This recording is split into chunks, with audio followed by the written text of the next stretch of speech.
राजसाहेबांची भेट मी आशीर्वाद घ्यायला, आता मी निवडणुकीला उभी आहे, शिवसेना आणि मनसेची युती झाली आहे म्हणून राजसाहेबांचा आशीर्वाद घ्यायला मी आले. तसं बघायला गेलं तर राजसाहेबांबरोबर मी 20 वर्षापूर्वी काम केलेलं आहे. हे इथे जे माई मंगेशकर उद्यान आहे ते मी राज ठाकरे आणि सन्माननीय राज ठाकरे आणि इंदुमती माणगावकर आम्ही तिघांनी मिळून हे माई मंगेशकर उद्यान केलं आहे. म्हणजे अगदी लता मंगेशकरजींकडे फंड आणण्यापासून राजसाहेब आमच्याबरोबर आलेत आणि राजसाहेब आम्हाला काही लांबचे नाही आहेत, आमच्या विभागातलेच आहेत. आणि मी नगरसेविका असताना सुद्धा कितीतरी वेळा ते मला फोन करायचे, युती नव्हती तरी मी सुद्धा त्यांच्या कॉन्टॅक्टमध्ये होते.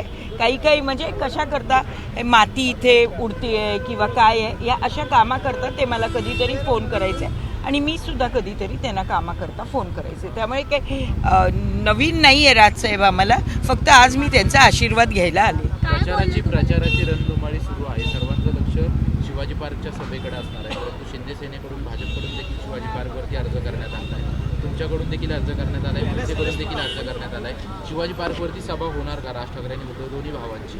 जरूर होणार ना, का नाही होणार. हे आमचं होम पिच आहे. म्हणजे मी इकडची उमेदवार असली तरी गेले अनेक वर्ष पहिली सभा कुठच्या पक्षाची या शिवतीर्थावर झाली आहे. 66 सालापासून आमच्या इथे सभा होत आहेत आणि आत्ता यापुढेही होत राहतील. त्यामुळे परवानगी आता परवानगी मिळणार नाही असं नाही. काही राजकारण केलं तर कल्पना नाही आहे, पण मला असं वाटतं समोरची लोक सुज्ञ आहेत, त्यांना माहिती आहे की आपल्याला परवानगी द्यायला पाहिजे. आणि महानगरपालिका मला वाटतं जरूर दरवर्षी आम्हाला दसऱ्या मेळाव्याला परवानगी देतं, तर ह्या वेळेला देखील परवानगी दिल्याशिवाय महानगरपालिका राहणार.